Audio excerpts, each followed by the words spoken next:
Good afternoon and good evening and good morning if you're watching in Australia. But if you're watching us on YouTube, well, just hello. I'm Tom Sinclair, that VidBlaster guy, bringing you another episode of the show, That VidBlaster Guy, where we talk about my favorite software for live video production, VidBlaster. On today's show, we don't have a special guest today. You're stuck with me, but I think it's going to be worth your while anyway. We've got a camera demo that I think you're going to want to stick around with, and because there's so much difference in cameras, I didn't even realize till I started playing with them. We're also, as part of that, we're going to be demoing our new StarTech high definition video input card, the PEXHDCAP. We'll also share with you about, I almost don't want to share this secret. It's about how to put your videos in front of tens of thousands of people every month. And you know, if I share the secret, I know that somebody's it's gonna hurt me in the long run, but I'm gonna do. And I also want to talk about some of my upcoming projects, something with PowerPoint and then something with my mini monitor. A little piece of news, as you may know if you're following VidBlaster, that VidBlaster is currently in version 2. Version 2.27 is the latest official release. Version 2.33 is the latest beta. Not a big difference between the official release and the latest beta. The biggest difference is a change in the MPEG recorder. I'm actually using version 2.27 to record and stream to you today. But in the background, behind all this, has been a private beta group that has been working very closely with Mike Versteeg, the developer of VidBlaster, on basically rewriting VidBlaster and making it more HD friendly. And, you know, in my opinion right now, VidBlaster is a resource hog. It is a pig. It gets in the middle and says, I want this, I want this, I want this. I want all the CPU cycles. And it eats up CPU cycles. And I remember in the early days of VidBlaster helping out on the forum, and somebody would come on and they'd have a Pentium 4 or a dual core, and they were suffering with choppy audio. And they didn't know what to do. And the standard answer was, you have an underpowered system. And it didn't seem to matter how fast people got. They still had an underpowered system because they would go not from 320 with a dual core, but to 640 with a quad core, into 8 HD with an i7, and still not getting the results that they had hoped for. And there's some folks out there that are actually doing pretty well, and I need to, like RJ Murdoch in Emerald Coast TV down in Destin, Florida. He is doing great things. I need to call him up, have him back on the show, and pick his brain. But the private beta group has been working with the new rewrite of VidBlaster, and from what I understand, it's being rewritten from the ground up. Just today, or I guess last night, depending on where you are in the world, Versteeg released a picture, and I'm going to bring it up here on the screen, of a diagnostic module. Here we go.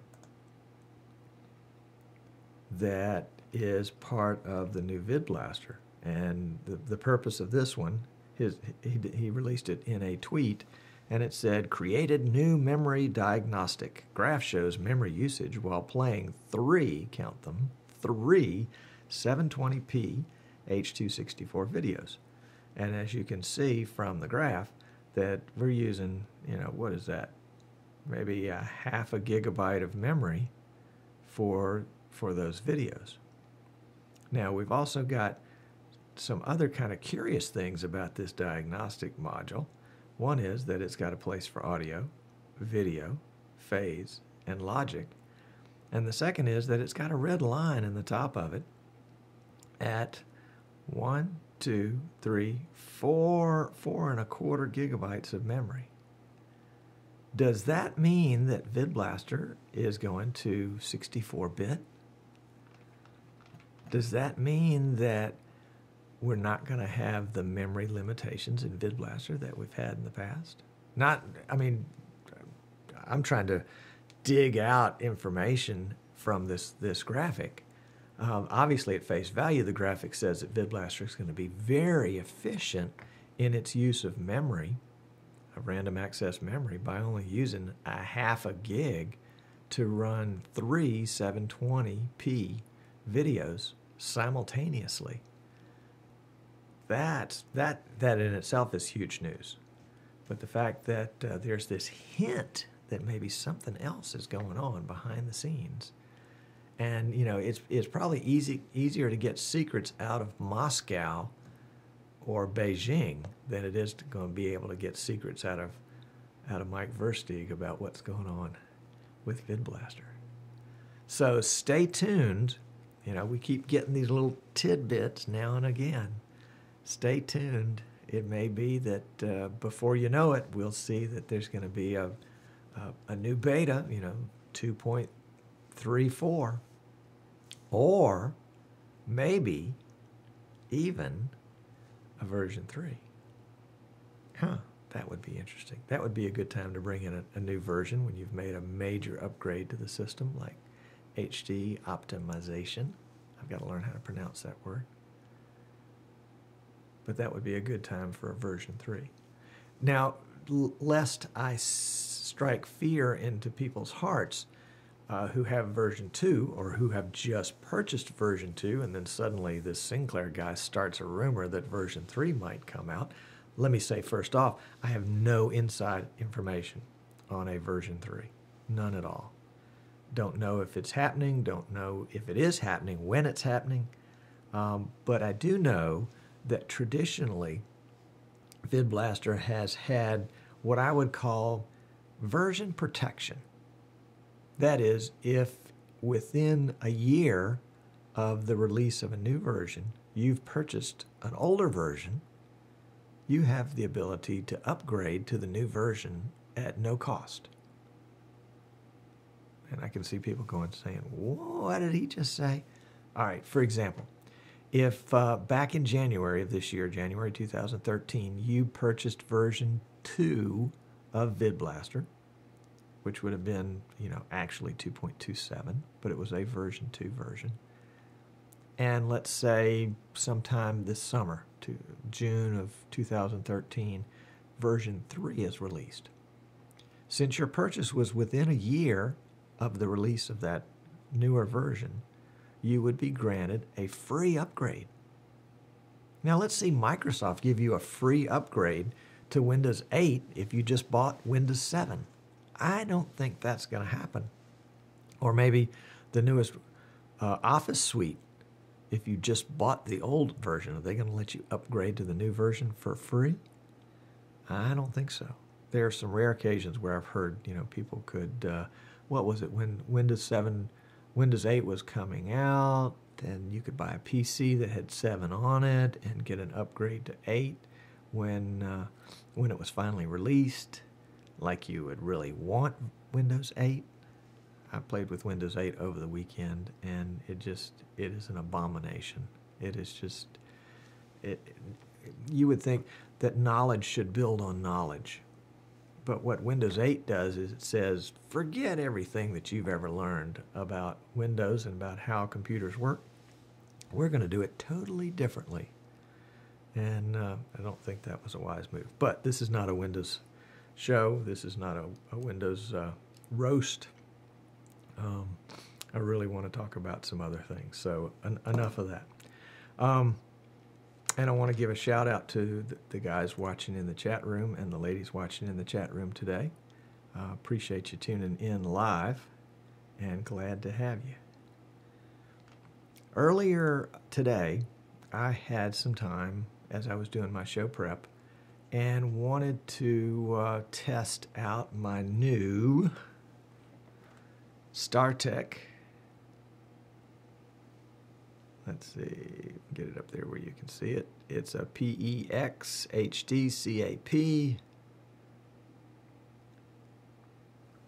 And it does high definition video, HDMI, DVI, VGA, component, and then it has analog audio input. No composite, you might notice. And it's strictly input. It's not like the Blackmagic Intensity Pro card that'll do input or output, depending on which you select. This one is input only, and used a lot by gamers. And I bought this. I've been looking at it for a while, and I thought, well, I'll go ahead and pull the plug on it. US, it was like 120 bucks. I thought that was, that's pretty reasonable. And, for a comparison, the Intensity Pro card is generally 170, 180, 190, somewhere in that realm. And typically very finicky to install, I might add, having tried frequently to get it installed myself, and doesn't work with every motherboard, which is even more freaky. But I installed this card and then put the drivers in that came with it in the box. I haven't updated the drivers to the latest that might be on the manufacturer's website. I really should do that. The card comes with a 2-year warranty that probably does not warranty against Tom Sinclair cramming it into the wrong space inside of his computer or dropping it on the ground or something like that. But I got it from Newegg. I like Newegg. In fact, I ordered it one day and I had it the next day. It was really amazing. But as I set this up, it's interesting because sometimes with VidBlaster, you cannot get the camera controls to work. In this case, the controls that came with the card, I would preset the camera with that prior to opening VidBlaster. And then when I opened VidBlaster, it would recognize the settings that it was set at. The utility that came with this to set up the camera also is a utility to do a capture. So what that means is that it is actually using the camera when it's setting up the camera. So as you know, 2 programs can't access the same camera at the same time. VidBlaster can't access the camera while this utility program is accessing the camera. Only one of them can have it. So what I found out is I have to start the PC, turn the camera on, start the utility, get the camera set the way I want it, close out the utility, and then start VidBlaster so that my timing. And I tried that this morning. I wanted to tweak the camera a little bit, so I fired up the utility, and it had a big red circle with a slash through it saying, hey, I can't get that camera, sorry, which was okay because I should have known that. But I got that on, and let me switch over to that cam here. It's just a green screen behind me, and it's just 480i, and as you can see, there is a slight video delay. I don't know, half a second, quarter of a second. How in the world do you measure video delay? The 720 and the 1080 are amazing, but the same delay.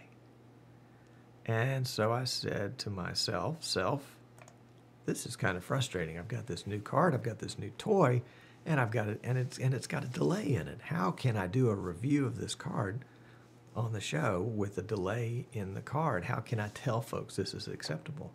Because it's not. I mean, you can't have that much of a delay in there. It would be like a Chinese movie. So I started searching around to see if the card is actually, even though it's branded, even though it's branded StarTech, it's actually manufactured by a company in Taiwan called Yuan, Y-U-A-N. And I think it's a 510 NP1 is the model number with Yuan. It also is marketed in Europe under another name, Memdeck, I think, something like that. Anyway, that's not important. So I was looking for another set of drivers for it and really couldn't find any. And then I thought, well, I've got some other cameras here in the studio. but I don't have any other HD cams. The only HD cam I've got is the Canon Vixia HF100, which is sort of a low-level, high-definition camera, probably sold for $500 or $600 new. You know me, I didn't buy it new, I didn't pay that much for it. I bought a manufacturer's refurb out of Canada for $250. Picked up another one off of eBay later on for about $180, and used those mostly in streaming sports. In streaming sports, you're streaming sports. You're streaming people running around on the field. You're not streaming somebody that's talking. And so I didn't know it until today, but it's actually the camera that has the video delay. The camera somehow is delaying the signal as it sees it. And you say, Tom, how in the world did you figure that out? Well, it has to be easy if I'm going to figure it out. It has to be as easy as falling off the log. Remember, I've got two of these cameras. And inside my PC, I have an Osprey 450E 4-port capture card, composite capture card. And the Canon HF100 will output high definition either through HDMI or component, and it will output composite. So I said, why don't I hook one camera up to the StarTech port via, let's see, I'm using composite right now, and one camera up to the Osprey. So I did that. And let me show you. Let's see if I can find them here. There we go. These are the two cams. Excuse me just a second. I'm so sorry about that. All right. No. These are not the two cams. These are two different cams, but they're both through the Osprey. As you can see, the cam on your left is the HF100. The cam on the right is just an old Canon GL1, nothing fancy. Let me switch over to that one for just a second. It is a standard definition camera. As you can see, it's not a great picture. I think it's outputting probably something like 640 by 360 right now. So that's a much lower resolution than I use in this show. The show is 864 by 480. So that's a big difference, 30% difference or something like that. But it's not a bad cam. In its day, it was the greatest thing there was.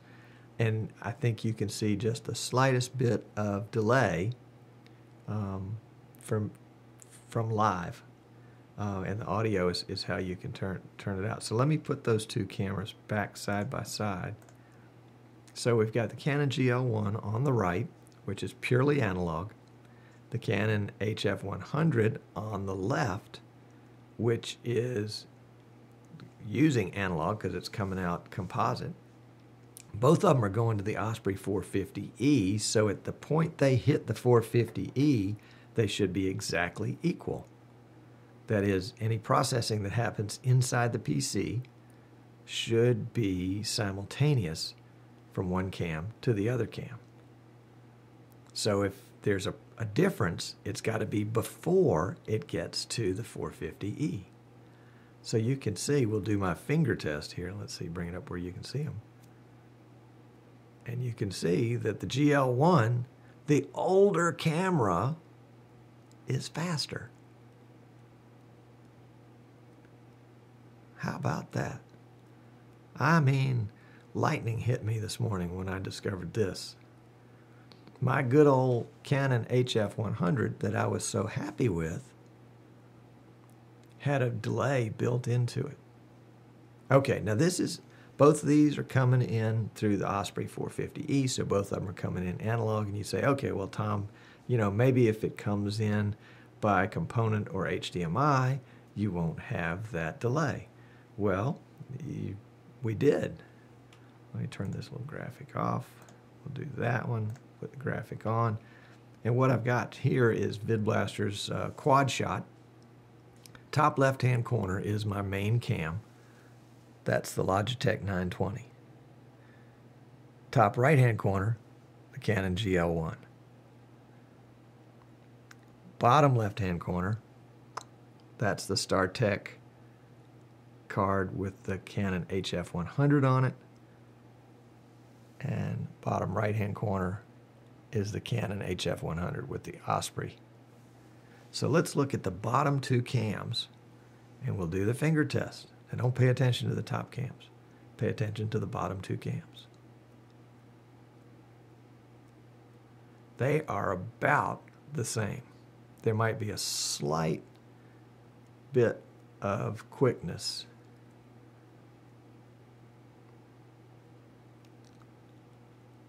in the StarTech connection than in the Osprey connection. But it's hard to say. But if you look at the Logitech C920, top left corner, whoops, I guess they're for me, so if I point 4 times, you still don't know where I'm pointing. If you look at the Logitech C920, it's the winner of the finger test. And the close number second, the Canon GL1. Somebody just tuning in now has got to say, this guy has gone absolutely crazy. He is talking to himself. But he forgot to put in the green screen behind him.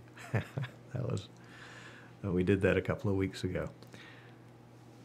The Logitech and the Canon GL1, the newest and the oldest of the cameras, are the ones that have imperceptible delay, would be the way I would rate them. The high-definition cameras coming into the PC, both in high definition and in standard definition analog, have the same amount of delay, which has convinced me that the delay is in the camera. It's in the camera, you guys. It's not in the card. It's not in the PC. The delay was in the camera. Now, we're talking about a major change in my thinking, because I'm thinking the whole time that, you know, cameras are all the same. It's got to be the capture. It's got to be the PC processing. It's got to be something on the software side. You know, it's either VidBlaster's fault or the PC's fault or the capture card's fault. But in this case, it's not. I've got an old camera and I've got a new camera. And it's not those. It's the Canon HF100. Now, some people are probably saying to themselves, okay, you know, that's the Canon Vixia line. What about others in the Vixia line? Now, I know that Andrew Zarian is using a Canon Vixia for his show, and he would not tolerate a camera that had that much delay in it. So my guess is it's got to be some difference between his Vixia and my Vixia besides the price. I'm sure his Vixia was a $1,200 Vixia that you could probably buy on the streets of New York for $850. Let's see, I'm looking back in the chat room. And we're saying, can we do a side-by-side with the two cams? Which two cams do you want to go side-by-side with, Jan? You want to go side-by-side with the two HF100s? Or was this four side just as good? Okay, there we go. It is NTSC SD. That's an answer to a question in the chat room. But what signal is the HFF component? The HF100 is coming into the capture card component 480i.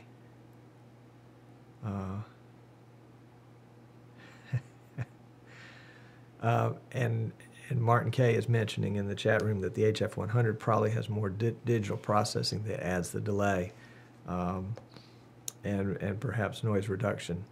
And I think that that's the case. And the answer to another question in the chat room is that the HF100 coming through the StarTech is indeed standard definition, not high definition. And I can't reset it without resetting a bunch of stuff, and I hate to try to do that live because I'm sure it's gonna bomb out.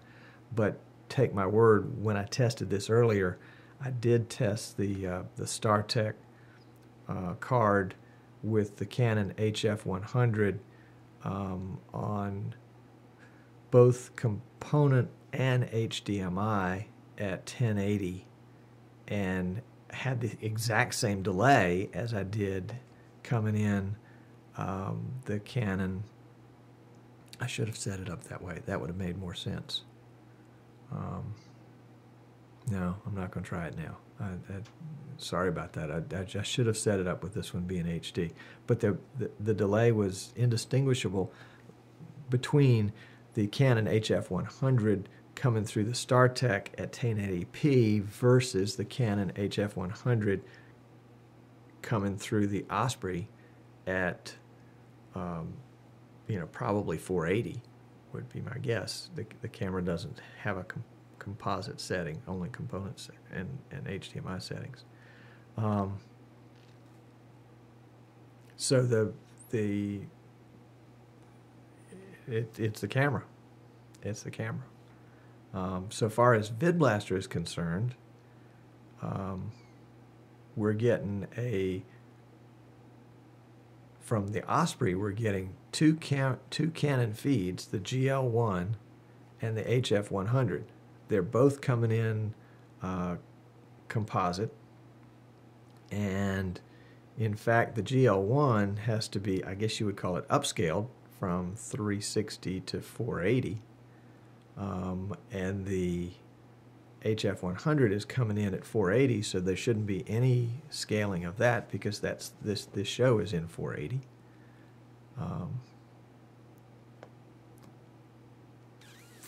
So let's see. Martin is our resident video expert.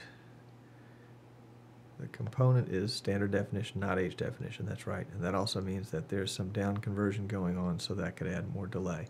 I have no doubt about that, and excuse me again. I wish I'd set my test up using the high definition version of the camera. Yes, again, what they're saying in the chat room is that the scaling is taking place in the camera, and I think that's probably it. But whatever the case may be, here I was thinking this HD cam was going to be the greatest thing since sliced bread, and although the video quality was excellent, I mean, you know, I could count the hairs in my eyebrow. The video delay was significant and made the camera unusable. I'm going to continue to experiment with this. I want to get my hands on a different Canon Vixia, something up close to what Andrew is using in that line up there, and see if that doesn't make all the difference.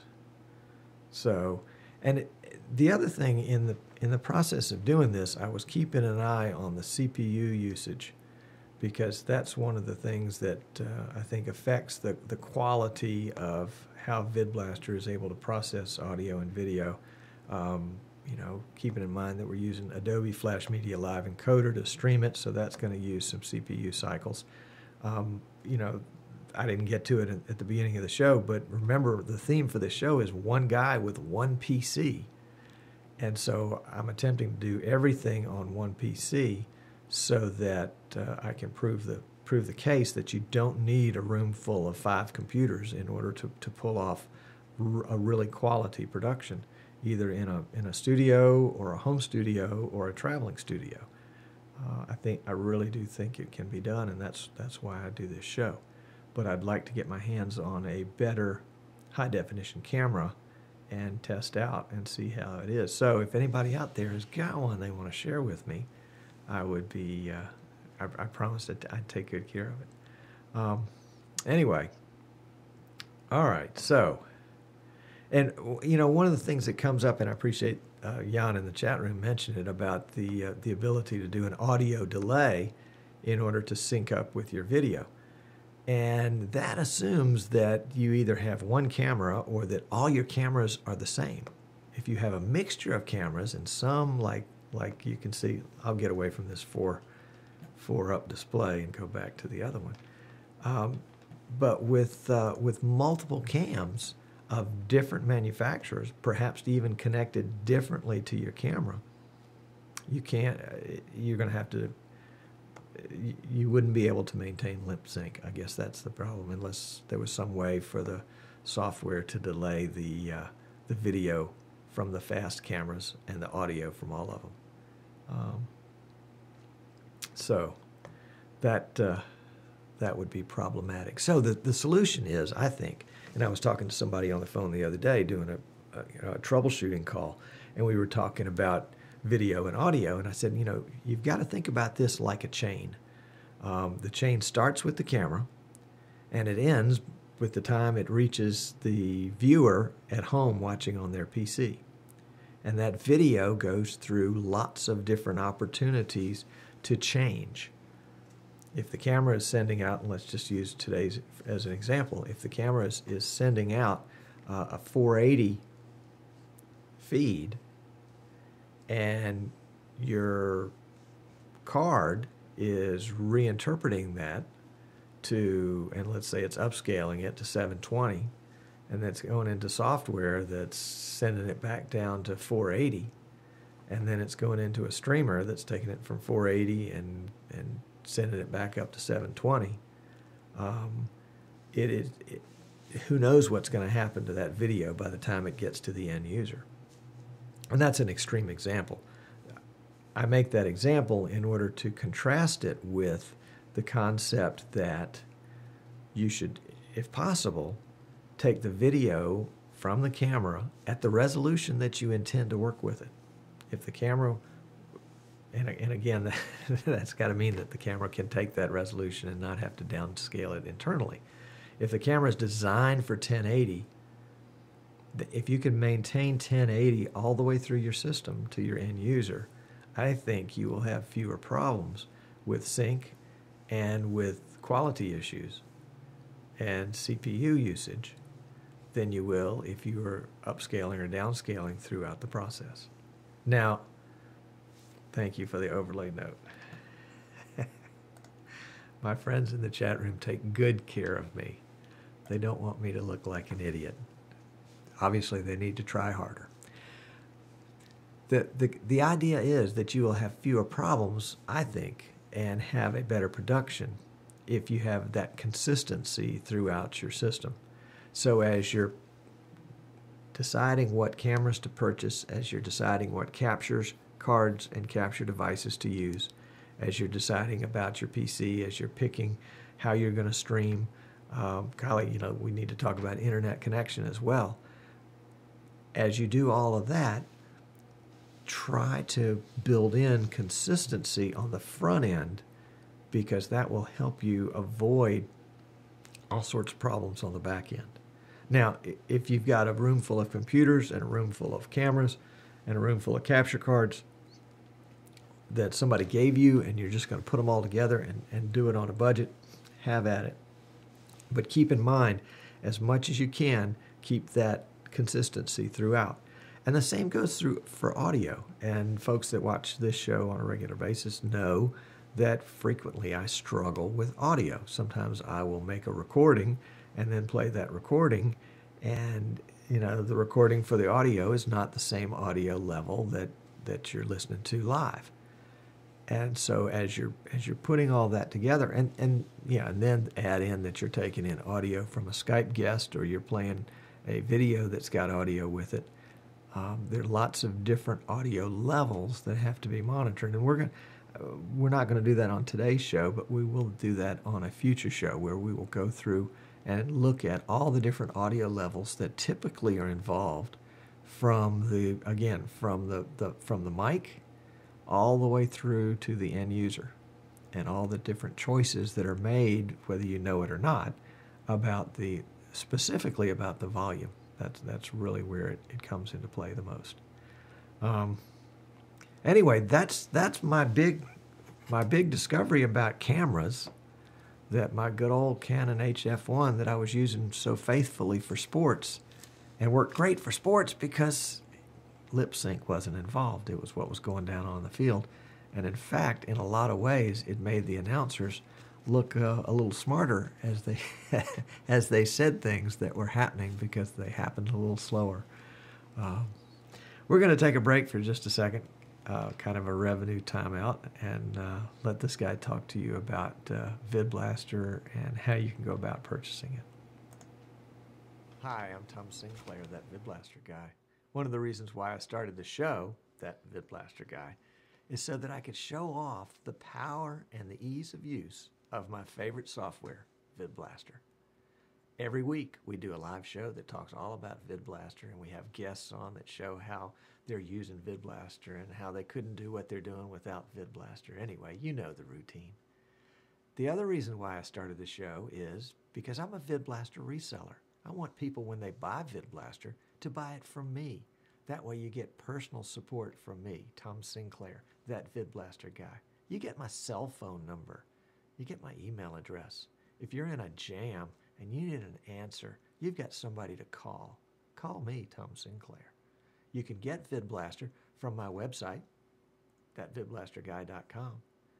There's a store there. Just click on the link and you can get VidBlaster, get a license to VidBlaster. If you need to upgrade, let's say you've got the Home Edition, you want to upgrade to the Pro Edition, you get 100% credit for the Home Edition that you already own towards your purchase of the Pro Edition, but it does have to be handled manually. So shoot me an email, tom@thatvidblasterguy.com, and we'll get that in the works for you. If you need great support for great software, call me, Tom Sinclair, that VidBlaster guy. And also, watch us on Tuesdays on the That VidBlaster Guy show. Tell you what, there's nothing like watching yourself on video or hearing yourself on audio to make you more humble. Ugh. Anyway, okay. Well, one of the promises that I made in my tweet today, and by the way, if you're not following me on Twitter, it's @VidBlasterGuy on Twitter. One of the promises I made is that I would share a secret with you today. And this has been a very closely guarded secret, and one that I just discovered purely by happenstance. And 50% of you out there may say, oh, Tom, we've known this for years. Well, I didn't know it for years. And for me, it was just a strike of revelation, a lightning strike of revelation. And I have debated long and hard about whether I should share this, because if I share it, I know that some people will use it the same way I'm using it, and it will detract from my benefit. The secret is, in the last 30 days, well, let me back up. How can I best start this?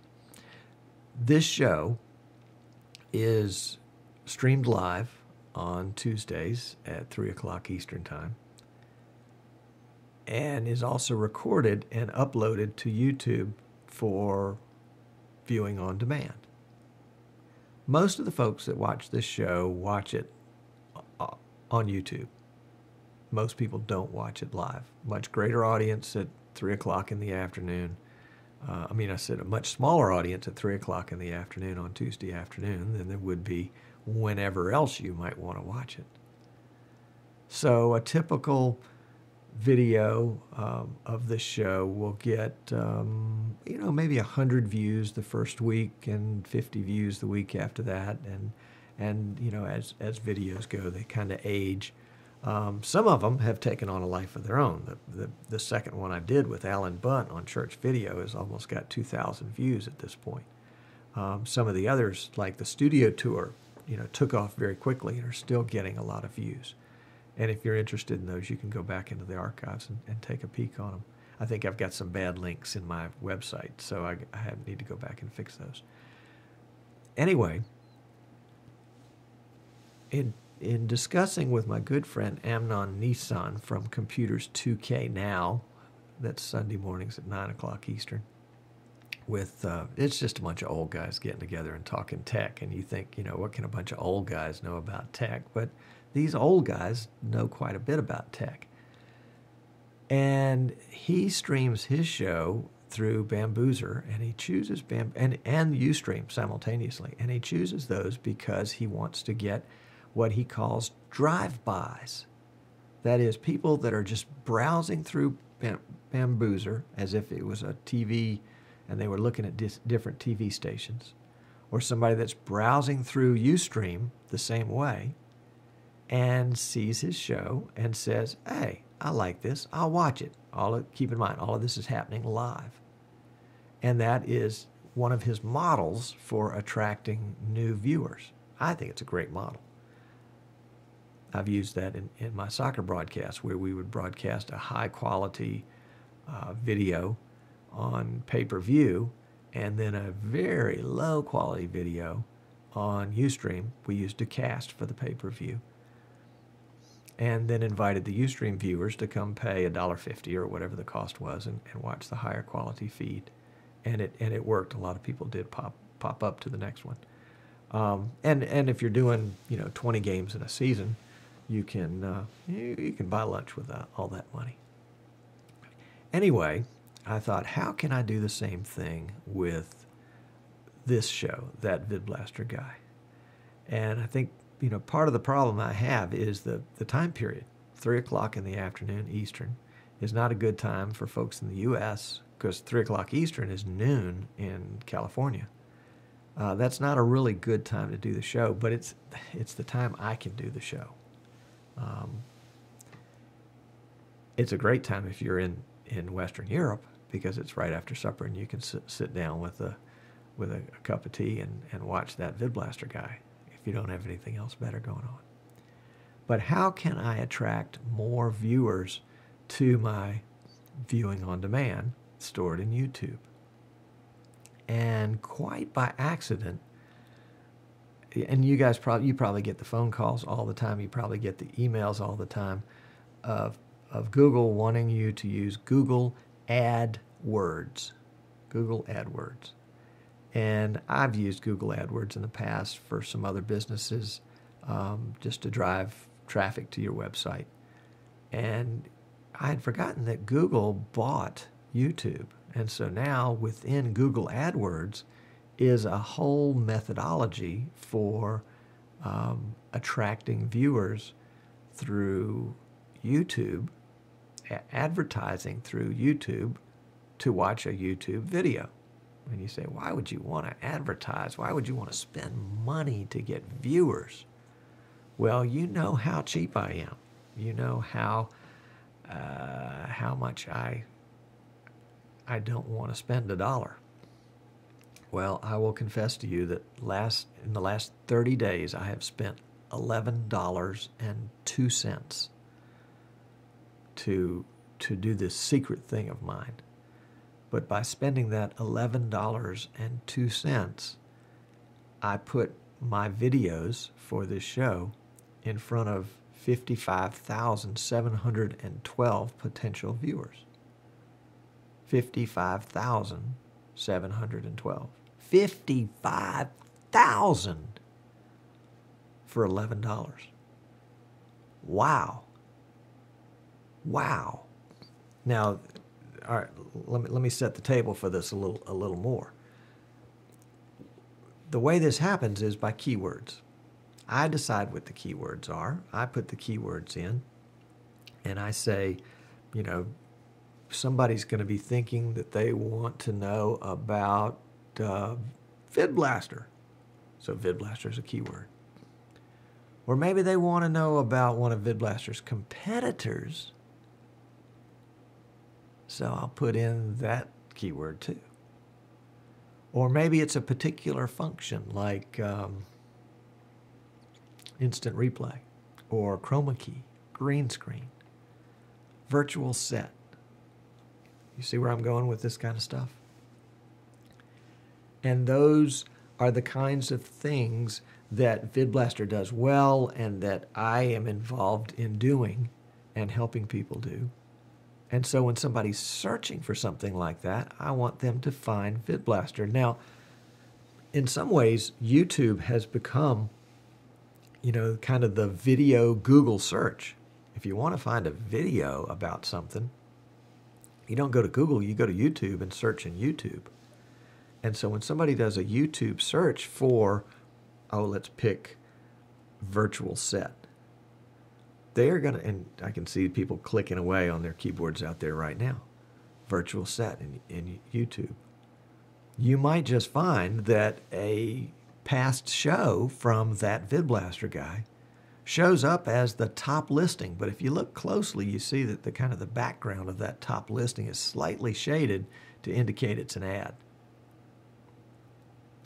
And I pay, get this, it's a whopping sum. I pay a penny to have you see that when you do a YouTube search for a virtual set.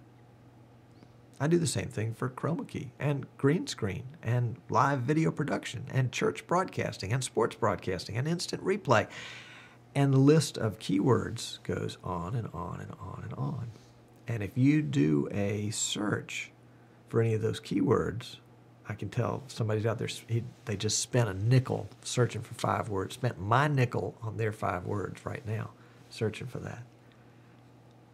If you do a search on those keywords, my video might just pop up. Now, there are other competing people that are doing the same thing, and they're selling all sorts of other products. They're selling soap, and they're selling bumper stickers, and who knows what else, and somehow thought that keyword might get your attention. I have about 12 videos that I am advertising like that. They are, some of them are actually the full-length shows, the full-hour show. Some of them are a tutorial that was part of that show that we published on YouTube as a separate entity. It might be a 5-minute tutorial or a 12-minute tutorial. Let me show you, I've got it up here on the screen. Let me share my screen with you and show you. This is my Google AdWords video campaign for the last 30 days. Now you see, right, the graph kind of shows you the number of, well, yeah, I kind of got ahead of myself. Let's look right down here. There's the 55,712. That's the total number of impressions, the total number of times that my video got in front of somebody's face so they could watch it. Did somebody watch my video? 55,712 times? No, they didn't. But it's just like driving by a billboard on the highway or seeing a commercial on TV. You didn't buy the product every time.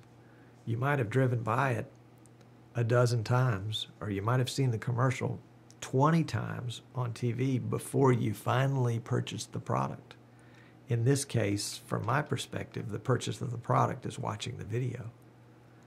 So of those 55,000 times, 928 of them, I don't know if you can see that number right there, 928 of them became views. That is 928 views. So I paid, I don't know, was that about 10 cents a view? But it's really this 55,000 number that I'm interested in, because those are the people that are going to consistently see that VidBlaster name or that VidBlaster guy pop up time and time and time and time again, and finally are going to get curious and say, who is this guy? What is it he's trying to sell me? If you look at the graph above, this is the number of views starting back February 19th or whatever day it was. And you can see my account ran out of money right there. I put $8 in the account. Yep, $8 whole dollars. I know. My wife fussed at me for a week for spending $8. I mean, we could have gone and bought 2 gallons of gas with $8. But I ran out of money. But as soon as I got money back in, you see, I went right up there. I ran out of money right here. And the next day I had 50 people watch videos. Now, it's not 50 every day. Day before yesterday, it was 33. Yesterday, it was 25. So it goes up and down and up and down.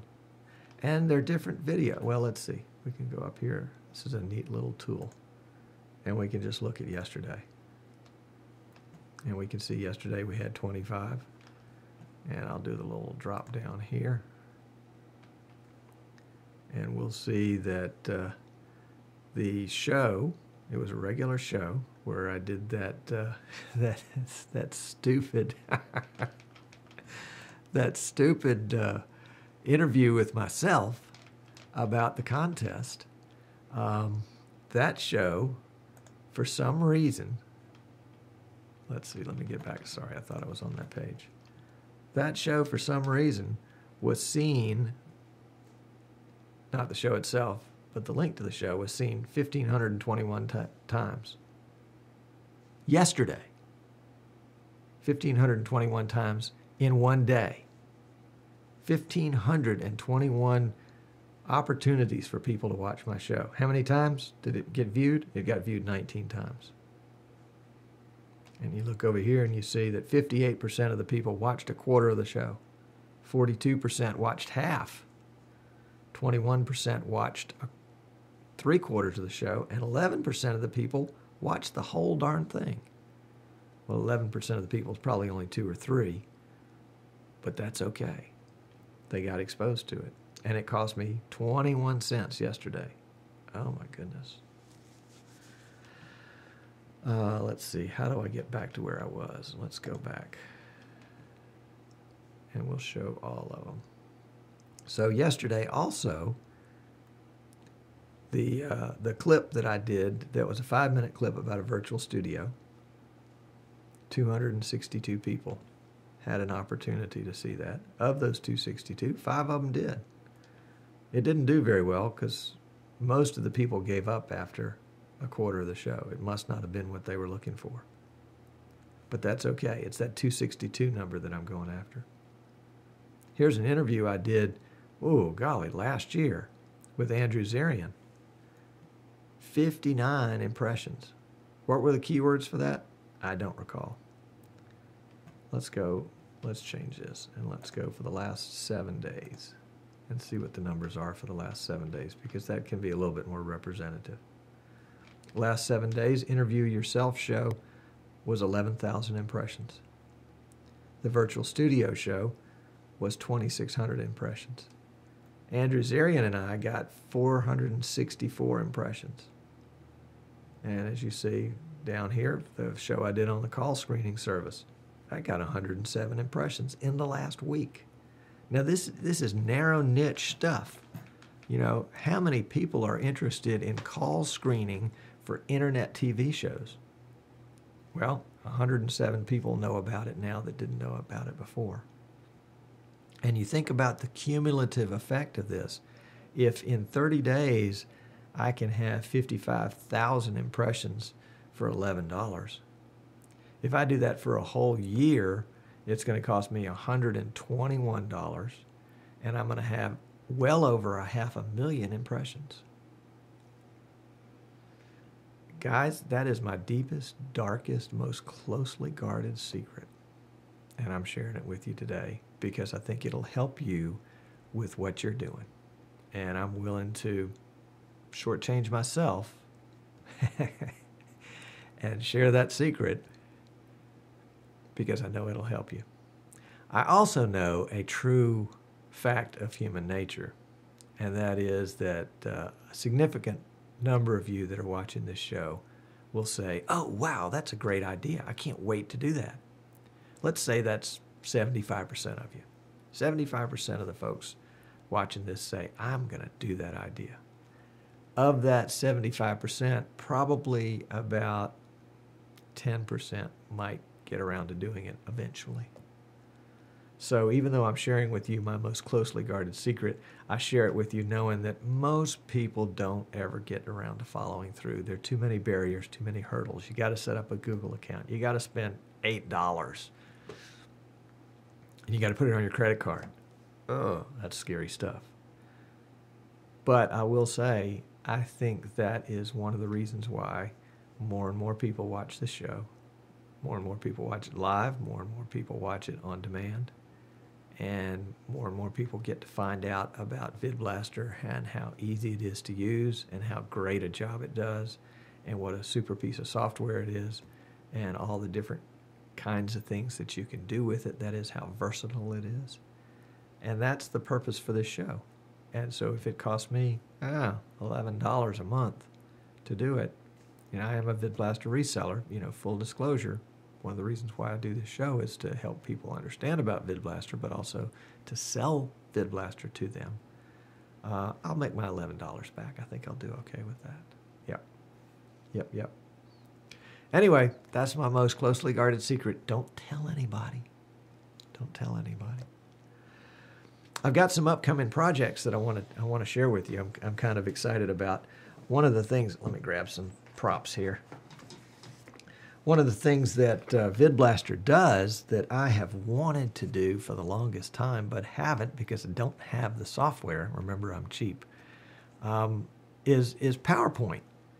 VidBlaster's got a great ability to do PowerPoint, and I didn't have PowerPoint, and you've got to have PowerPoint in order to get VidBlaster to work. So I got PowerPoint. I bit the bullet. I spent, I don't know what this was, probably $70 or $80 US. It's actually, you think this big box, you say, okay, what's in the box? And you open up the box, and this is what you get in the box. You get a card, and on the back of the card is the product key, and you have to download the product key. Download the software and then use the product key to activate it. That sounds a lot like my favorite software. I think I can probably figure out how to do that. So anyway, I'm looking forward to putting PowerPoint to use in VidBlaster and making some tutorials about that. I think it's going to be a lot of fun. And for those of you that are out there that are doing that, I may be calling on you for help in putting this together, or better yet, getting you to come on the show and help me do a demo on the show and talk about how many different ways you can use PowerPoint. And, it can be a lot of fun because I've talked to people that are not only are they using PowerPoint as part of their program, but they're actually taking a PowerPoint feed from, well, anyway, we'll go into that another time. One of the other projects that I'm super excited about, and I had actually hoped to have done by today, but I didn't. I'm staring into the eyeball of a Logitech C920 camera. I probably ought to draw a little face around it or something like that so that it's easier to look at. But in order for me to look at the chat room or anything else that's going on my PC, remember it's one PC, I have to look down here or down here. And then if I'm going to see my chat room, I've got to come over here and take that and pop it up. Oh, there it is. I can finally see my chat room.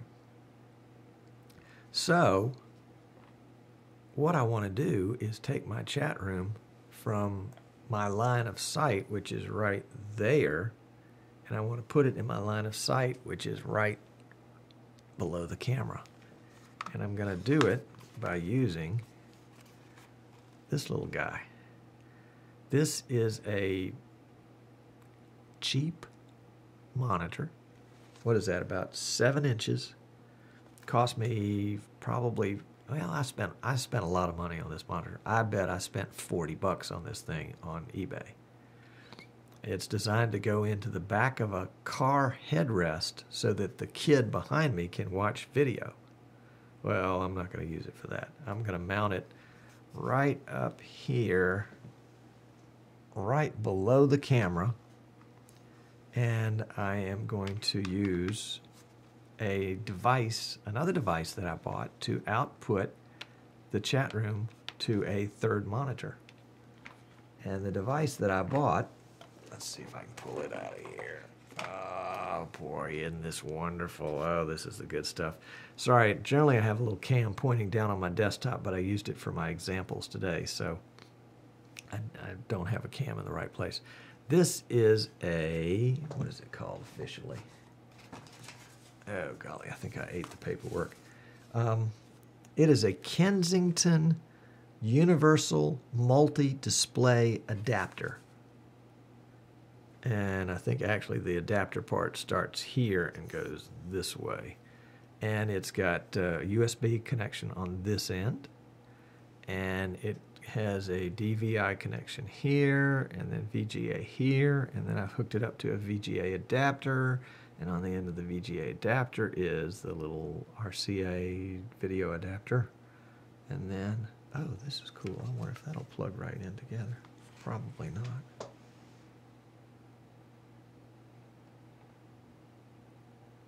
Nope, they didn't plug in. But boy, that would have been nice if it had. That would have been S-Video. Anyway, the idea is that this little device, this Kensington device, will hook up as a third monitor, and I can mount as a third monitor, and use VidBlaster's VVD, the video out module, to send just a, well, how would I do this? Anyway, I'll get it figured out. And what I want to do is send just the chat out to this monitor right below the camera so I can keep up with the guys in the chat room, make sure they're behaving while I'm doing the show. And I'll get that hopefully hooked up by next show and show you guys how it works, because I think it'll be a lot of fun. And actually, Braden, who I don't think, I'm not sure if Braden's still here watching the show live, but Braden's got like 42 monitors in his studio, so we're going to have to get him on and get him to talk about how he does all that stuff too. Well, folks, I see we're just about out of time. Sorry you had to deal with me today and without a guest, but I hope it was interesting and fun for you. And certainly was a major discovery with me on the camera and all the processing that was slowing the video in my Canon HF100s. I hope that you will take advantage of my secrets and the fact that I've bared my soul for everyone to see here and shared all my secrets will not be in vain, that you will take advantage of that tip and be able to use that to help your show. And anything else. If you've got a question about how VidBlaster works, fire me an email. It's tom@thatvidblasterguy.com. I'd be happy to answer your question directly by email. Or if it's a good question, we'll actually talk about it here on the air. In fact, I get a lot of ideas for the show based on the questions that people have. And even if you're not a VidBlaster customer already and you're just anticipating buying VidBlaster and you've downloaded the trial and you just somehow things aren't working the way you thought they were, it's probably something simple. Shoot me an email and we'll get it worked out. We'll get it worked out. Anyway, thank you for tuning in today. Hope you'll tune in next week for that VidBlaster guy. Will be on 3 o'clock Eastern, and I don't have a clue what time in Europe because I'm not sure if they're on daylight savings time or not, but whatever time it is, we'll be there. I'm Tom Sinclair. Glad to have you. Look forward to having you again next time. Oh, and if you're watching us live, hang around. We'll have an after show for you in just a second.